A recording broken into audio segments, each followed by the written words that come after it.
Siz ikkinchi qator ko'k jeketdagi. Ismingiz nima? Meni ismim Aleksis. Aleksis, marhamat qilib auditoriyani tark etsangiz, sizni birorta ma'ruzamda boshqa ko'rishni xohlamayman. Kechirasiz, men tushunmadim. Qayta takrorlamoqchi emasman. Rahmat.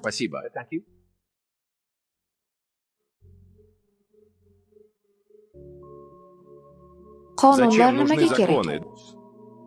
Ular nima uchun mavjud? Kim javob beradi? Ommaviy tartib uchun. Inson shaxsiy huquqlarini himoya qilish uchun. Hukumatga suyanish uchun. Adolat uchun. Rahmat. Endi aytingchi, kursoshingizga adolatsizlik qildimmi? Albatta men nohaqlik qildim. Shunday ekan, nega hech biringiz qarshilik qilmadingiz? Nega hech biringiz meni to'xtatmadingiz? Nega hech kim orangizda bu adolatsizlikni oldini olishni istamadi?